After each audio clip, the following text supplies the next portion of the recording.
8 heures du matin, sur les côtes de la RDA. Peter Döbler, un médecin de 31 ans, excellent nageur, plonge dans les eaux de la mer Baltique. Son but, l'île de Fehmarn, située de l'autre côté du rideau de fer, à 50 km de là. Il l'atteint après une traversée de 25 heures, un jour et une nuit en haute mer, sans manger et sans boire. Comment cette performance sans précédent a-t-elle été possible? Pour réaliser cet exploit, Peter Döbler a consommé des amphétamines, des substances proches de l'adrénaline qui agissent sur le système hormonal du corps humain en déclenchant un ensemble de réactions physiques et psychiques.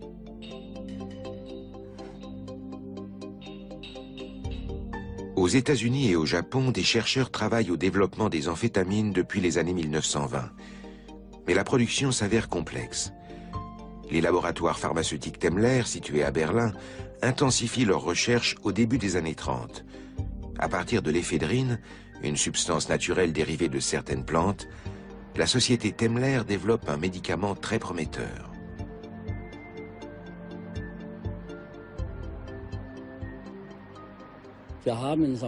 Notre corps produit lui aussi des substances qui nous inhibent ou qui nous stimulent.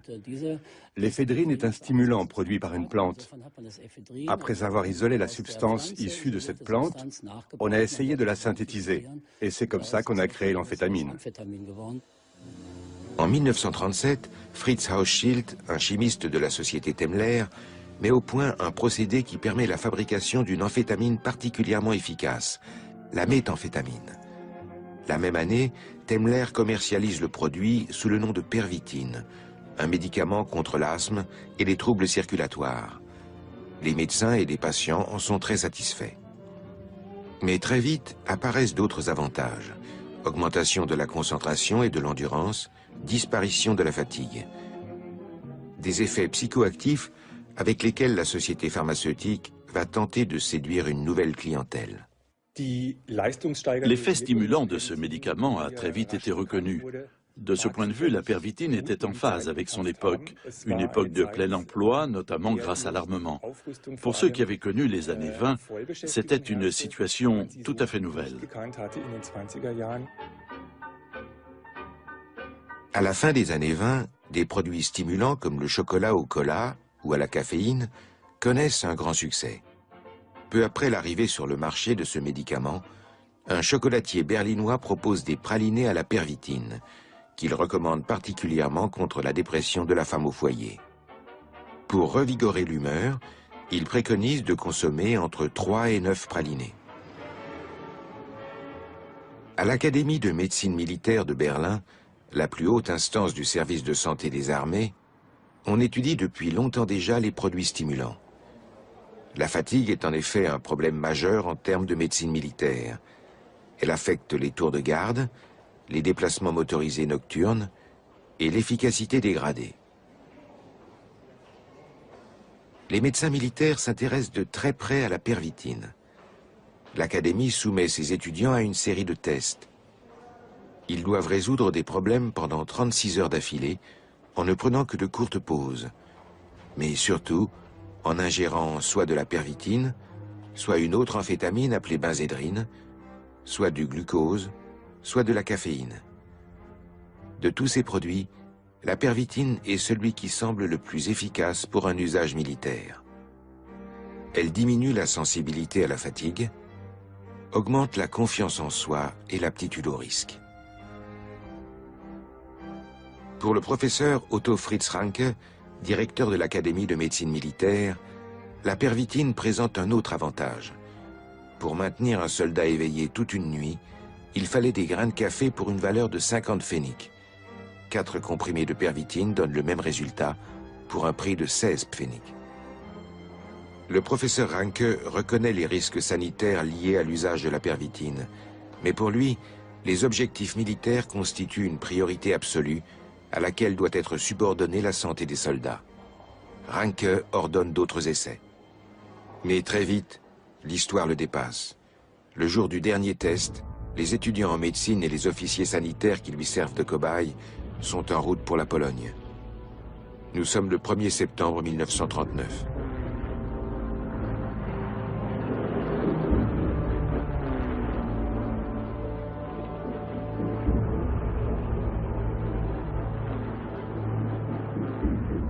En moins de 4 semaines, la Wehrmacht écrase son voisin polonais. La pervitine est à présent si connue que beaucoup de soldats s'en procurent à titre privé. Conducteurs de motos, de blindés et de camions, pilotes ou soldats d'infanterie, tous en consomment. Souvent, les médecins de troupes rachètent les stocks des pharmacies aux frais de la Wehrmacht. Mais en l'absence d'un ordre officiel, la distribution s'effectue sans le moindre contrôle. La guerre éclair a été menée grâce aux amphétamines, pour ne pas dire qu'elle était fondée sur l'usage des amphétamines. Pour ces tests, Otto Fritz Ranke n'a plus besoin d'étudiants. Le haut commandement de la Wehrmacht a été informé de l'usage massif de pervitine par les soldats. Les médecins de troupes sont à présent tenus de fournir des rapports à ce sujet. Dans ces comptes rendus, l'euphorie de la victoire militaire et la satisfaction quant aux effets de la pervitine se confondent souvent. Le produit apparaît désormais comme un élément indispensable des actions militaires à venir. À la demande de l'armée, Temmler fournit gratuitement la pervitine pour les troupes. Des milliers d'échantillons de comprimés sont distribués aux soldats de la Wehrmacht. Ranke a reçu les premiers rapports médicaux de la campagne de Pologne au tout début de l'année 1940.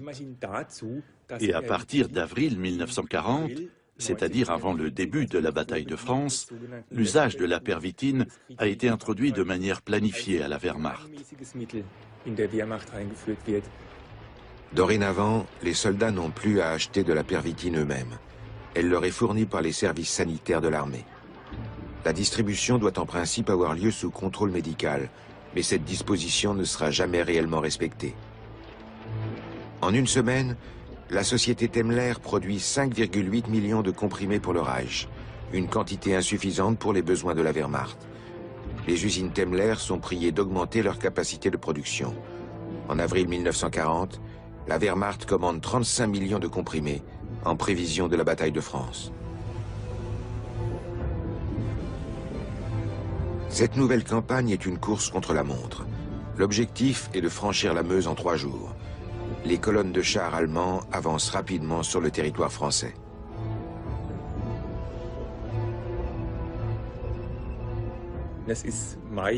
Nous sommes en mai. Les blindés sont étroits et mal ventilés.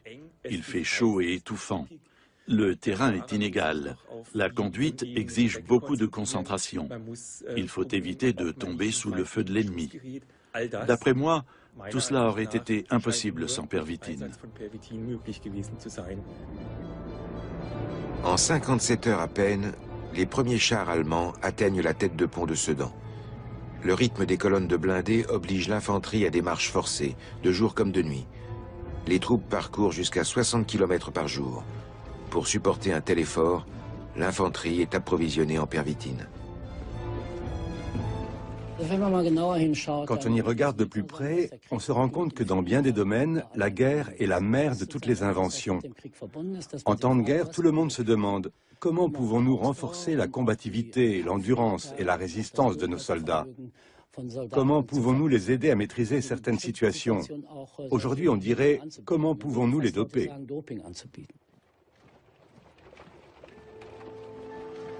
Les unités de combat franco-britanniques sont prises au dépourvu par la vitesse de progression des troupes allemandes. Après la défaite de la France, la presse britannique s'interroge et écrit « Les Allemands utilisent une pilule miracle. Si la victoire est à ce prix, il est incompréhensible que Churchill refuse d'en faire autant. »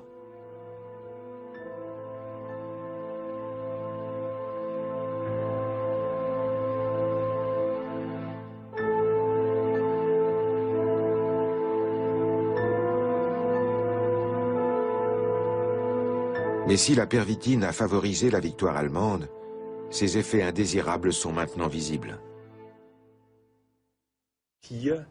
Les premiers cas de dépendance à la pervitine sont apparus à cette époque.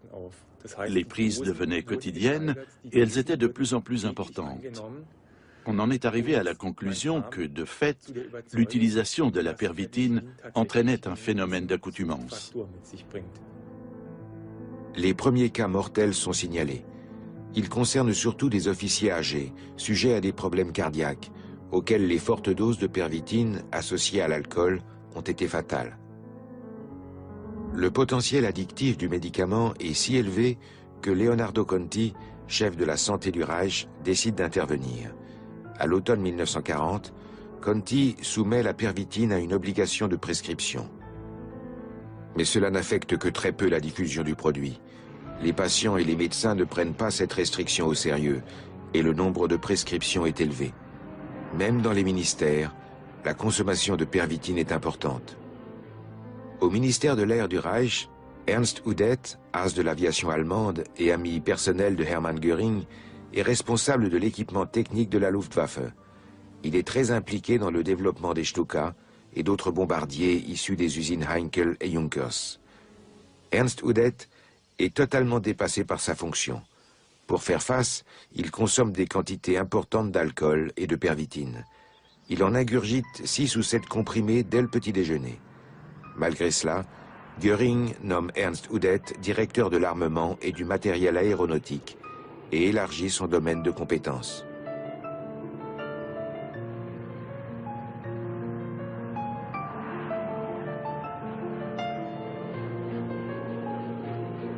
Après la capitulation de la France, le Reich n'a plus qu'un seul ennemi, la Grande-Bretagne. Pour l'Allemagne, la suprématie aérienne constitue la première étape en vue d'une invasion des îles britanniques. À partir de 1940, des escadrilles de bombardiers s'élancent depuis le nord de la France et la Norvège pour mener des attaques nocturnes en territoire anglais. Les avions de chasse britanniques tentent de les repousser. Au cours de ces duels aériens, les qualités de concentration et de réaction deviennent essentielles à la survie.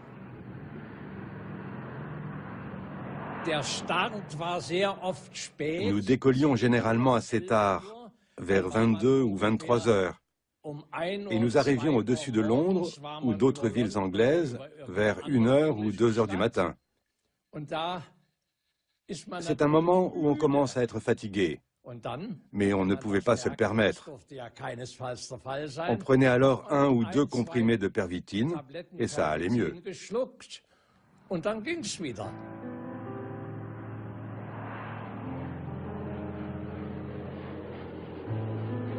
Pendant ces vols de nuit, le ronronnement et les vibrations des moteurs, le manque d'oxygène, le froid et l'immobilité accentuent encore la fatigue.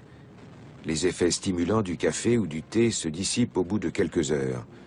Ceux de la méthamphétamine durent de 8 à 10 heures, ou plus selon le dosage. J'ai effectué de nombreuses missions de nuit. En tant que commandant, il fallait que je sois réactif à tout moment. Alors j'anticipais. Je prenais des comprimés de pervitine de manière prophylactique. Imaginez un peu un commandant qui serait fatigué au moment du combat. C'est impensable. La pervitine n'agit pas uniquement sur la fatigue.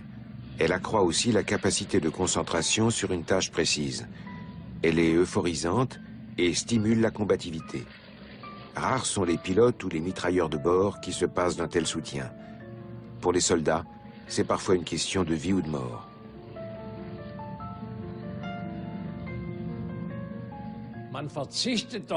Nous n'allions tout de même pas renoncer à la pervitine sous prétexte qu'elle pourrait nuire à notre santé, alors que nous risquions de mourir au combat dans les heures qui suivaient.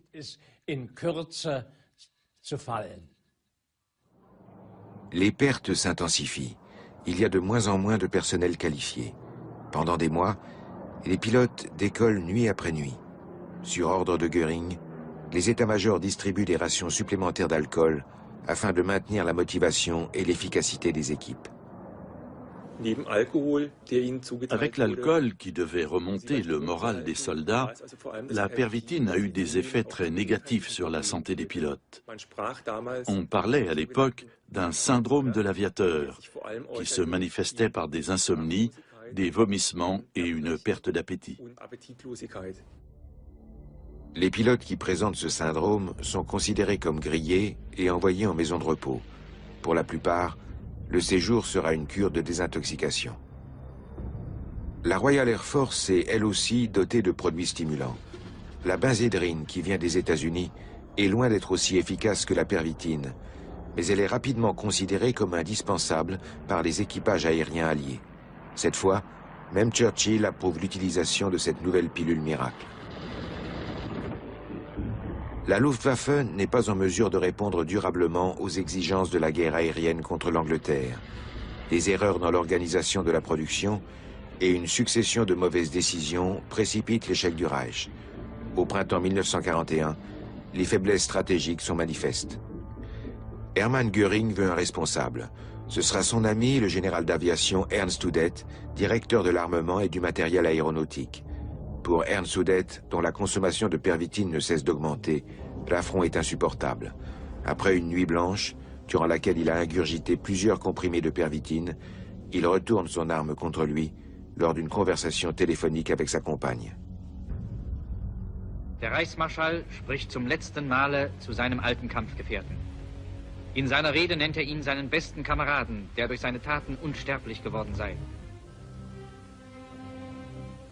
Hitler ordonne des funérailles nationales. Officiellement, la mort est due à un accident du travail. À cette époque, les troupes allemandes sont entrées en Union soviétique. Sur le modèle de la campagne de l'Ouest, les divisions de blindés foncent à vive allure vers l'Est, ouvrant un front de plus de 3000 km de long. Elles ne s'arrêteront qu'aux portes de Moscou en décembre 1941.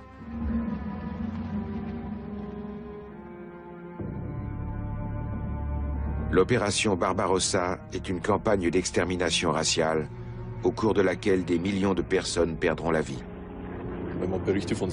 Les rapports des soldats qui ont combattu sur le front de l'Est ressemblent à des descriptions de l'enfer de Dante. Ces hommes étaient en permanence entourés de cadavres, de mourants. Ils assistaient à des scènes d'une horreur à laquelle ils n'avaient jamais été confrontés auparavant. Tout cela les a probablement incités à consommer non seulement des stimulants, mais aussi des produits avec lesquels ils pouvaient s'anesthésier mentalement. Pour eux, c'était une stratégie de survie. Durant l'hiver, l'armée rouge lance ses premières contre-offensives. La Wehrmacht résiste difficilement. Pour défendre leur position, jour et nuit, les responsables du commandement allemand fournissent de la pervitine à leurs troupes. Ils réclament l'envoi de renforts, de matériel et de nouvelles rations de pervitine. Mais dans le même temps, ils déplorent les effets secondaires du médicament. Les soldats, écrivent-ils, souffrent d'apathie, de dépression et doivent compenser au triple les heures de sommeil dont ils se privent. Malgré cela, pour l'état-major allemand, la pervitine reste le dernier recours pour remobiliser une division en difficulté.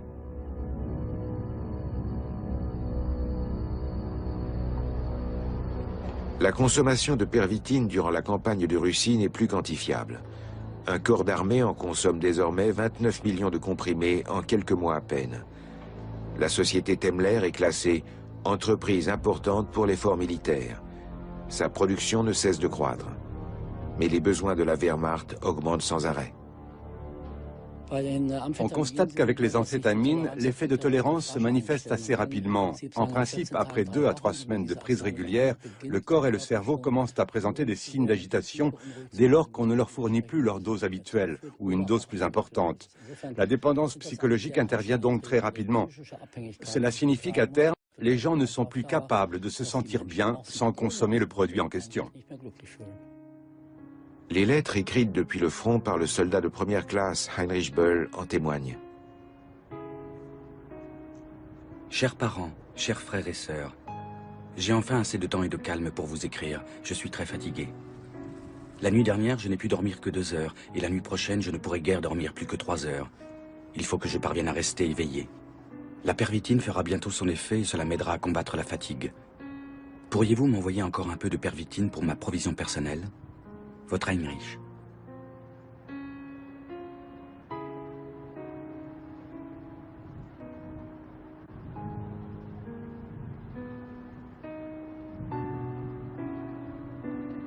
La Wehrmacht cherche à présent à réduire ses distributions de pervitine. Pour couvrir leurs besoins, les soldats doivent s'en procurer à titre personnel. Heinrich Böll en réclame à sa famille dans la plupart de ses lettres. Le produit est toujours disponible en pharmacie. Dans le corps médical, les troubles provoqués par un usage prolongé sont maintenant connus. Outre la dépendance psychique, la pervitine peut entraîner un affaiblissement général, des psychoses, des troubles circulatoires et des défaillances cardiaques. Le 1er juillet 1941, Leonardo Conti, chef de la santé du Reich, obtient la classification de la pervitine parmi les produits définis par la loi du Reich sur les opiacés. Conti, responsable également des programmes de stérilisation forcée ou d'euthanasie, affirme vouloir éviter que tout un peuple ne se retrouve drogué. Conti place la santé du peuple allemand au cœur de ses préoccupations. Il condamne l'usage privé de la pervitine, mais il ne remet pas en cause son utilisation à des fins militaires. D'autant que dans les usines chargées de produire les biens nécessaires à l'effort de guerre, le rythme de travail ne peut être maintenu que grâce à la pervitine. La loi sur les opiacés ne s'applique pas à la Wehrmacht. Dans les rangs de l'armée, la pervitine est toujours distribuée sans ordonnance. 1943 est une année noire pour la marine de guerre allemande qui subit de lourdes pertes. Le cuirassé Tirpitz, dernier navire de guerre du Reich, se replie dans le fjord d'Alta. Il doit tenir tête à la puissance navale britannique. À plusieurs reprises, les Anglais tentent de détruire le Tirpitz, que Churchill a surnommé The Beast, la bête. À l'aide d'un sous-marin de poche, ils parviennent à placer des mines de 2 tonnes sous la coque. Les dégâts sont tels que le Tirpitz n'est plus opérationnel. Après cette attaque, Hitler ordonne la création d'une unité navale disposant de sous-marins de poche, avec des équipages réduits à 1 ou 2 personnes. Le temps presse. Les constructeurs sont contraints d'improviser. Ils parviennent pourtant à développer en un temps record une série d'engins destinés au combat naval.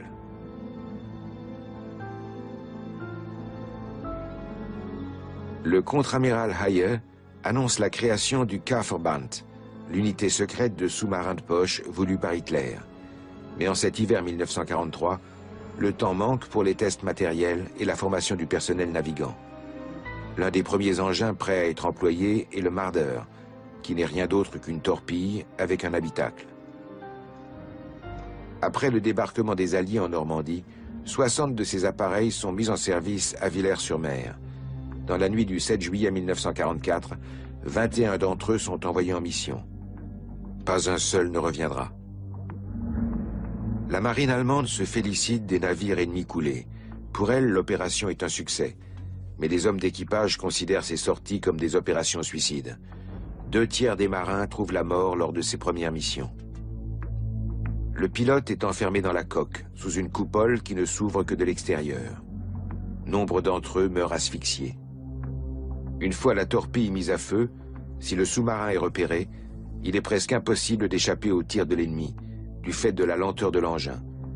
Les missions ont exclusivement lieu de nuit. Les sorties aux commandes d'un sous-marin Marder sont des missions extrêmes, pour lesquelles la direction de la marine a prévu l'utilisation systématique de pervitine. Durant l'été 1944, la marine prend contact avec le camp de concentration de Sachsenhausen, aux portes de Berlin.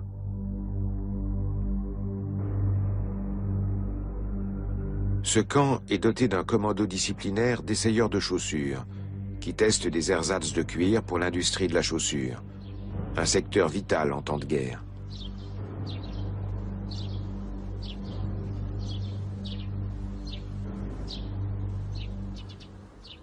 Les conditions de vie de ces commandos d'essayeurs de chaussures étaient très dures. Les détenus devaient parcourir une 40aine de kilomètres, lourdement chargés et par n'importe quel temps. De plus, les nazis ne tenaient absolument pas compte de la pointure des prisonniers. Ils leur attribuaient une paire de chaussures au hasard et les prisonniers devaient les porter. Le taux de mortalité de ces commandos était très élevé. Les SS n'y affectaient que les détenus qu'ils voulaient punir sévèrement. Ces commandos sont considérés comme des unités d'extermination. Les détenus, surtout les plus âgés et les plus affaiblis, y meurent d'épuisement ou sous les coups des SS. Tadeusz Grodecki avait 15 ans à l'époque. Il est l'un des rares à avoir survécu. Personne ne nous demandait si on tenait le coup ou pas. On marchait jusqu'à la pause de midi. Après le déjeuner, on continuait. Le soir, on passait au poste de vérification pour y déposer les chaussures et récupérer les nôtres. Ensuite, il y avait l'appel. Heureusement, je ne devais pas marcher tous les jours. Il y avait un roulement. Je participais à ces marches 3 ou 4 fois par semaine. Ce n'était pas facile. Chargés d'un sac de 12 kilos, les détenus arpentent la place d'appel du matin au soir. 40 km par jour, sur un sol caillouteux.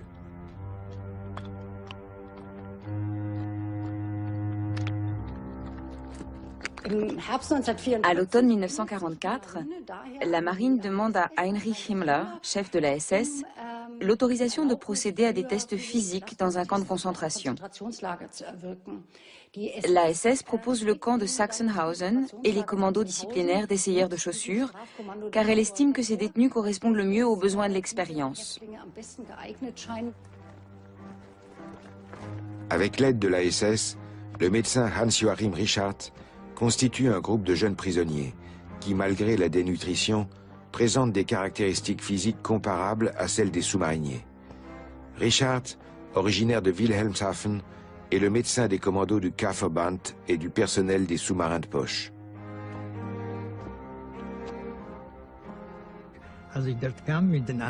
Ce jour-là, quand nous sommes arrivés, les autres détenus et moi, on a été obligés de prendre des comprimés. Ils ne nous les ont pas distribués. Un SS nous les a mis directement dans la bouche. Puis, nous sommes allés au poste de vérification. On nous a donné des chaussures et un sac à dos rempli de sable. Ensuite, nous avons reçu l'ordre de rejoindre le peloton disciplinaire qui marchait dans la cour. À midi, le peloton s'est arrêté pour déjeuner. Nous avons continué à marcher. Le soir, nous avons rejoint notre baraquement, mais sans boire, ni manger, ou même nous asseoir. Nous avions seulement le droit d'uriner.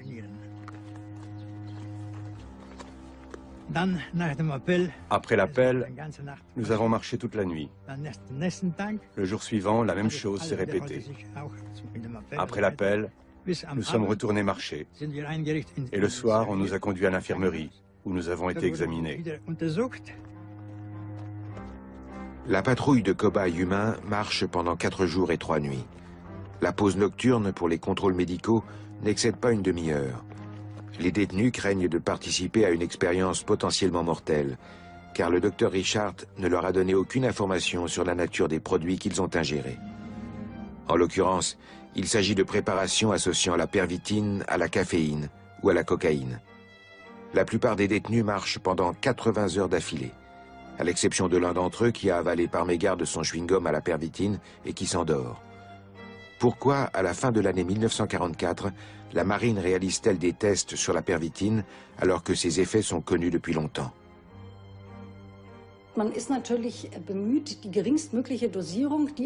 Dans un premier temps, il s'agit de découvrir quelle est la dose minimale qu'il faut administrer pour obtenir un rendement maximal. Mais il s'agit aussi d'examiner une possible amplification des effets secondaires dès lors que ces préparations sont absorbées lors d'efforts physiques extrêmes.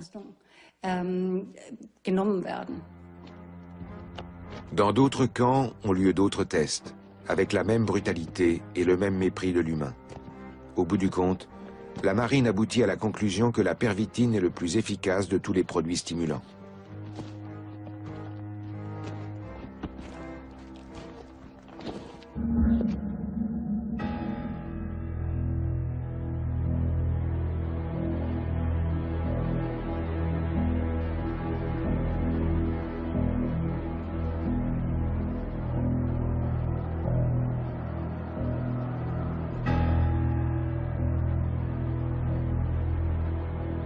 En dépit d'une situation matérielle toujours plus précaire, un premier sous-marin de poche est livré dès l'automne 1944.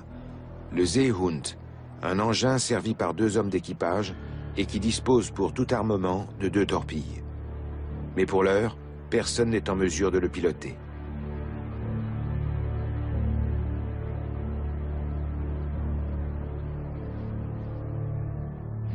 À Neustadt, sur la mer Baltique, le contre-amiral Haye réunit des jeunes matelots de la marine de guerre volontaires pour la formation du K-Verband. Ils n'ont aucune expérience de sous-marinier. Régulièrement, des modifications sont effectuées sur les sous-marins. L'inexpérience des hommes et la complexité d'utilisation des engins causent de nombreuses pertes lors des sorties de formation. En prévision des missions à venir, les futurs conducteurs de sous-marins, comme Fritz Meyer, sont habitués au manque de sommeil et à l'absorption de pervitine. Lors de ces entraînements, nous devions passer 2 à 3 jours aux messes des officiers. Nous étions libres de faire ce que nous voulions, nous pouvions bavarder ou jouer aux cartes. La seule chose que nous n'étions pas autorisés à faire, c'était dormir. Et on nous avait proposé un produit, je me souviens du nom, il s'appelait la pervitine. Nous pouvions en prendre si nous le souhaitions. Les choses sérieuses commencent fin décembre 1944. 30 sous-marins équipés de torpilles sont acheminés depuis Wilhelmshaven vers IJmuiden, un site industriel proche d'Amsterdam. En quelques jours, les jeunes recrues du Kampfverband reçoivent des instructions détaillées sur leur mission.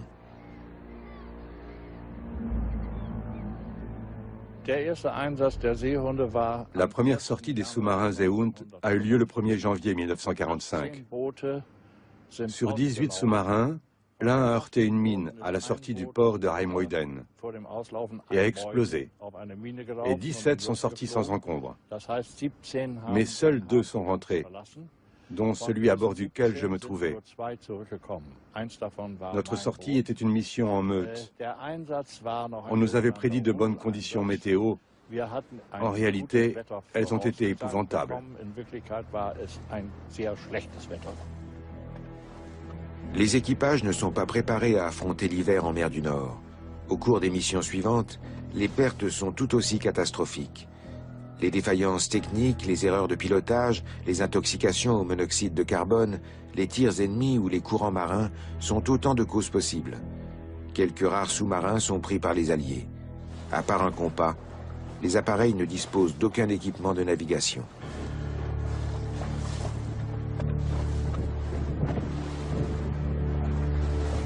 Sous l'eau, les Seehunde sont propulsés par un moteur électrique de faible portée. Par conséquent, la plupart des trajets ont lieu en surface et doivent être effectués de nuit. De jour, pour ne pas être repérés, les sous-marins restent immobiles au fond de la mer. Pour l'équipage, ce sont des heures pénibles, épuisantes, dans un habitacle exigu, sans lumière naturelle. Pas question de se dégourdir les jambes ou de dormir. Bien sûr, nous aurions pu dormir assis, mais il fallait constamment surveiller notre approvisionnement en oxygène. Sous l'eau, quand on s'endort, on risque de ne pas se réveiller et on peut mourir sans l'intervention de l'ennemi. L'intérieur de ce Seehund, réalisé lors d'une restauration au musée d'histoire militaire de Dresde, montre l'exiguïté de ces sous-marins. Avec un équipage de 2 hommes, l'habitacle contient à peine assez d'oxygène pour 45 minutes. Le contrôle du taux d'oxygène s'effectue à la main. Le réapprovisionnement en oxygène a lieu avec une pompe manuelle. Le risque d'intoxication au monoxyde de carbone est important.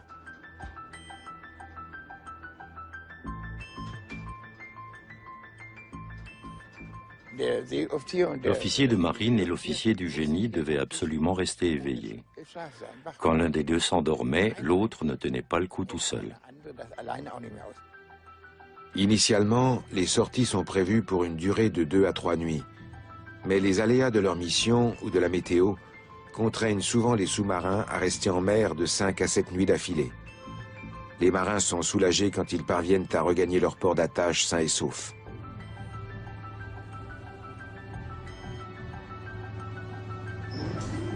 En dépit des efforts déployés, ces missions sont peu efficaces et ne parviennent pas à inverser le cours de la guerre.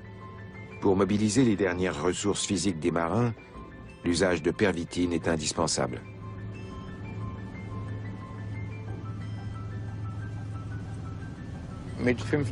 Après 5 nuits en mer, je ne tenais plus.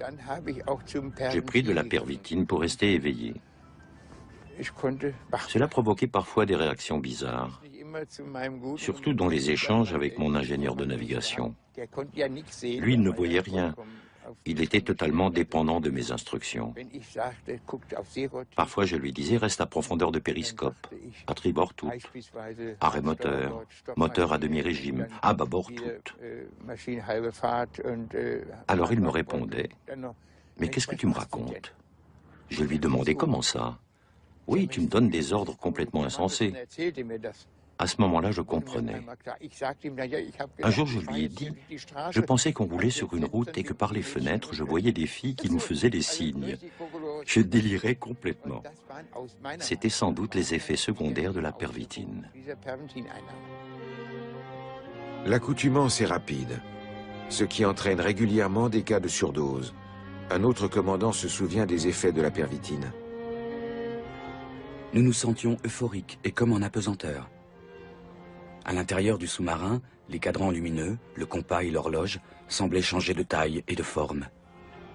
Les choses prenaient des couleurs irréelles et nous entendions une musique étrange et merveilleuse.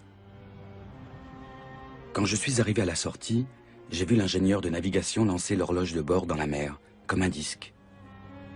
Il avait également jeté à l'eau nos provisions, nos pullovers, nos cartes marines. Quand je lui ai demandé de s'expliquer, il m'a répondu « Pour couler, nous n'avons pas besoin de tout ça. »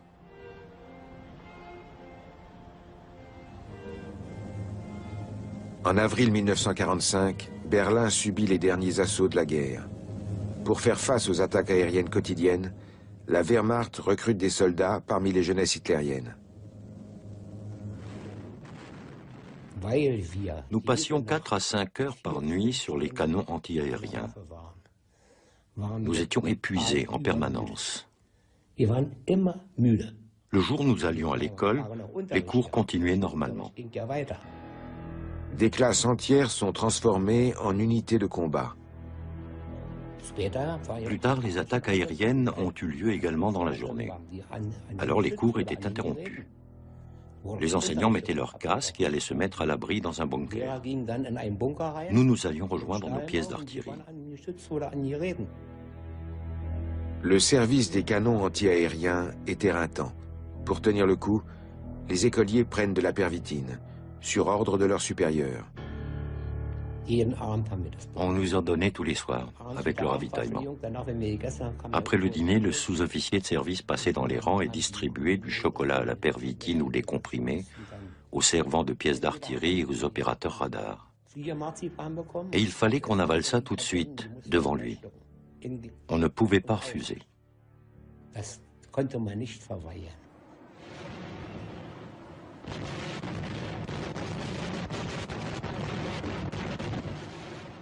Deux semaines après notre prise de service, 8 d'entre nous étaient morts. C'était le pire baptême du feu qu'on puisse imaginer.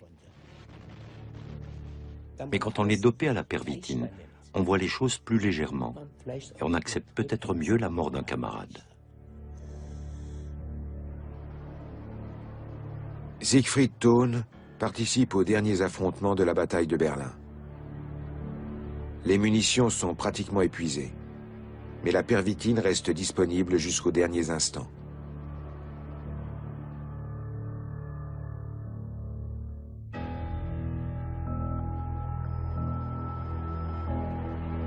L'Allemagne capitule le 8 mai 1945. Dans le monde, la Seconde Guerre mondiale a coûté la vie à plus de 55 millions de personnes, soldats et civils confondus. Les milliers de soldats qui rentrent de la guerre reviennent avec leur traumatisme, mais aussi avec leur addiction. En raison des immenses stocks de la Wehrmacht et de l'industrie, la morphine et la pervitine sont faciles à trouver au marché noir. Et la demande est importante. La pervitine s'est vendue au marché noir durant les premières années d'après-guerre, avant la création des 2 États allemands. De par son format, sa valeur marchande et la forte demande, c'était une marchandise facile à écouler. La pervitine sera ainsi vendue sous le manteau jusque dans les années 50. La guerre avait mis un frein à tous les plaisirs. D'un seul coup, ce frein n'était plus là. Nous n'avions pas eu de jeunesse. Après la guerre, tous les désirs se sont exprimés de façon décuplée. La pervitine devient une drogue festive. Une fois les stocks existants écoulés, certains continuent de satisfaire la demande du marché noir, d'autant qu'à cette époque, la production privée de méthamphétamine n'est pas encore passible de poursuites judiciaires. Après la guerre, il y avait un slogan qui disait « Plus d'amour grâce aux comprimés de pervitine ». Ce slogan a vraiment existé.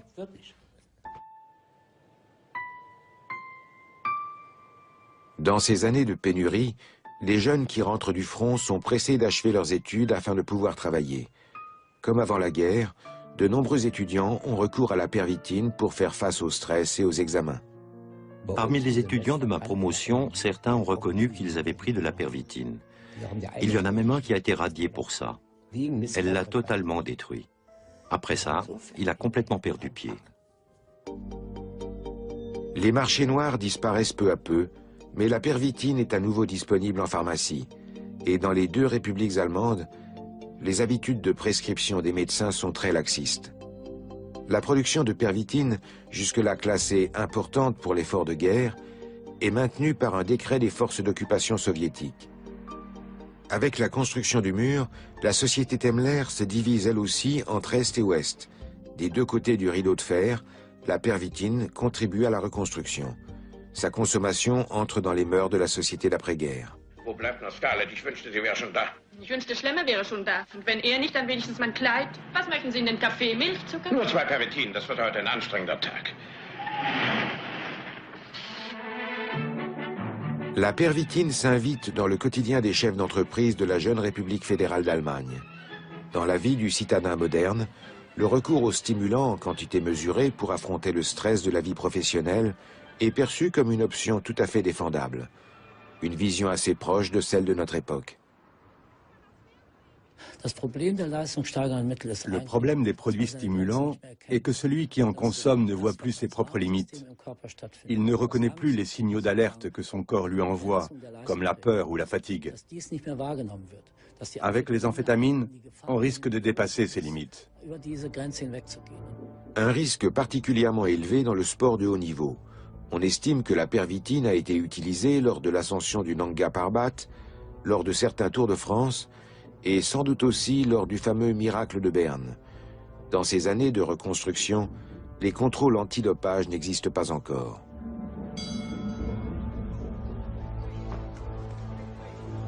Durant l'été 1968, Jupp Elze, célèbre boxeur de Cologne, affronte Carlos Duran pour le titre de champion d'Europe. Ce jour-là, il dépasse de très loin ses limites physiques. Après 15 rounds, il s'effondre et décède 2 jours plus tard d'une hémorragie cérébrale. L'autopsie révèle qu'il a consommé 2 comprimés de pervitine avant le combat, ce qui l'a probablement empêché de tenir compte de ses limites physiques. Le décès de Jupp Elze entraîne l'introduction des premiers contrôles antidopage dans le sport de haut niveau en RFA.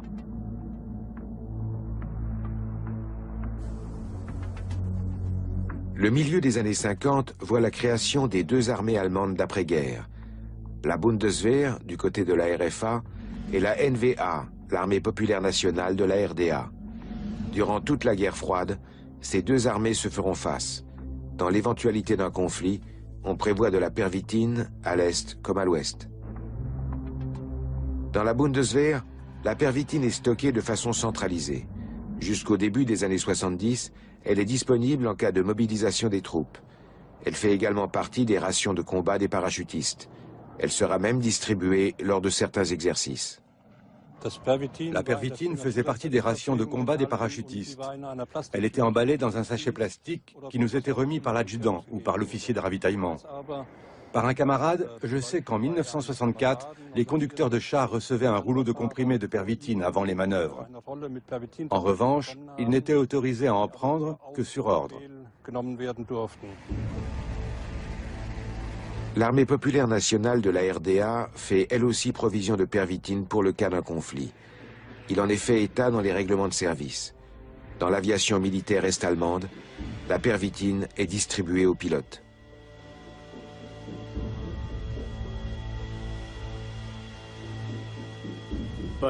Dans la Luftwaffe, la pervitine et le Coca-Cola servaient à combattre la fatigue lors des exercices de décollage et d'atterrissage répétés ou lors de vols très longs en bombardier. Dans la NVA, en revanche, la pervitine n'était utilisée qu'en cas de force majeure, quand le pilote devait abandonner son avion, pour cause d'avarie par exemple, afin qu'il puisse rester opérationnel le plus longtemps possible. La pharmacie de bord des avions MiG de la NVA est équipée de comprimés de pervitine que l'armée de l'air fait produire à Königsbrück jusqu'en 1975.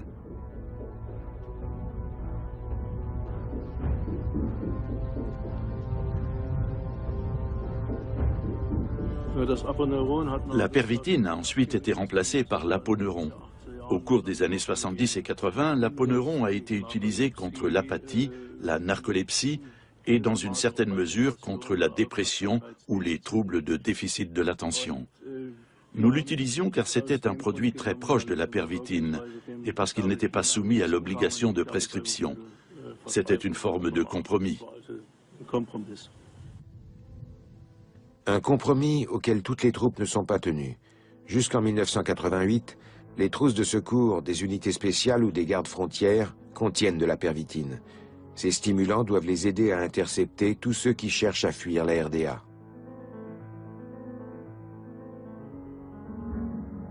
Le 14 juillet 1971, Peter Döbler tente de passer à l'ouest. Pour cela, il doit franchir 50 km à la nage en haute mer. Porté par la volonté farouche de quitter le pays, il n'a sur lui que ses papiers d'identité et quelques comprimés.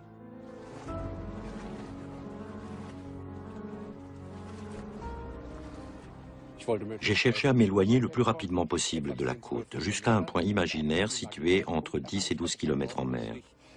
À partir de ce point-là, je savais qu'il fallait que je change de direction. Donc j'ai nagé pendant 6 heures vers le nord, puis j'ai pris en direction du nord-ouest. Entre-temps, la nuit était tombée et je voyais les projecteurs sur la rive.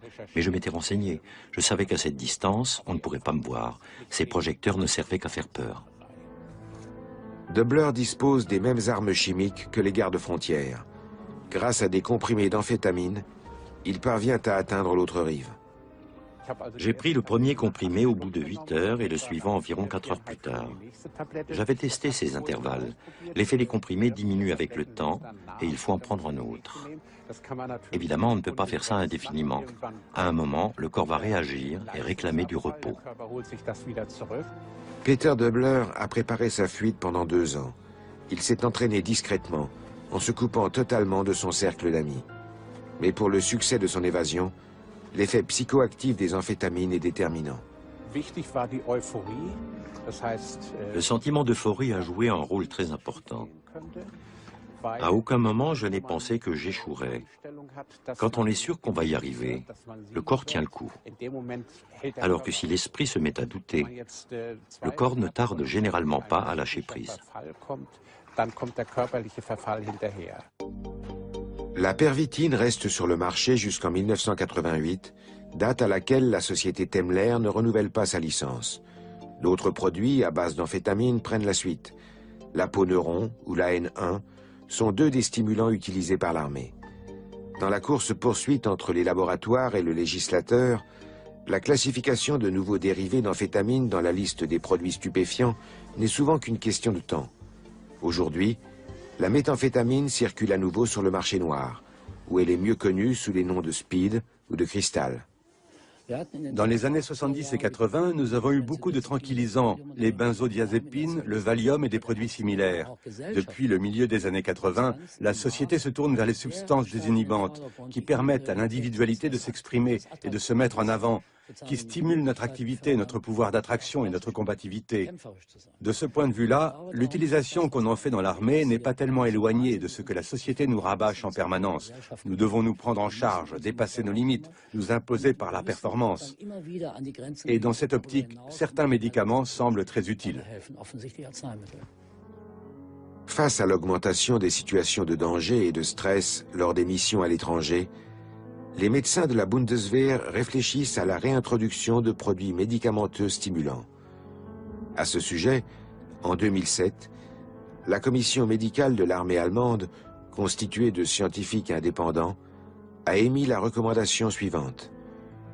sur une durée limitée et dans un cadre strictement défini, le recours ultime à des produits médicamenteux visant à pallier une baisse de la performance physique ou intellectuelle peut être considéré comme acceptable.